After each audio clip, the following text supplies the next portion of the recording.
For Australia's corporate markets to be fit for purpose in the 21st century, they must first remain competitive internationally, streamlined, and be up to date in this digital age.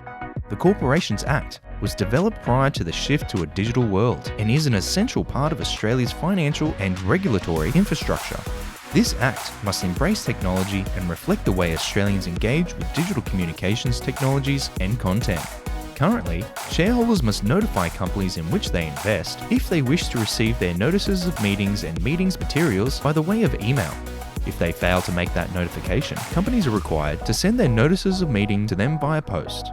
But despite many campaigns, listed companies only hold email addresses for about 50% of their shareholders. Each year, listed companies spend hundreds of thousands of dollars printing and posting meeting packs to their shareholders. Many of these notices end up in landfill. For example, last year, AMP spent approximately $700,000 sending out meetings materials to 470,000 shareholders. 3 Australia Post trucks were required to collect them, and it used 16 tonnes of paper, not including envelopes. Each year, between 2,000 and 5,000 of these hard copy letters are returned to AMP as undelivered mail. Telstra has the largest share register in Australia, and last year spent between $800,000 to $1 million sending out 650,000 hard copy notices of meeting. And last year, Rio Tinto spent $155,000 on print and mailing costs of its notice of meeting to 59,000 shareholders. Companies are hitting a wall when it comes to collecting email addresses from shareholders. Regulatory change is needed to move on to the next step.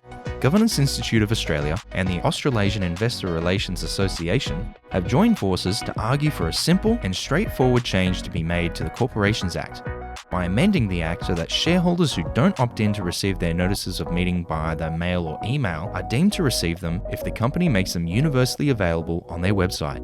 We still support the rights of shareholders to opt in to receiving hard copy meeting materials. This is important, particularly for older Australians.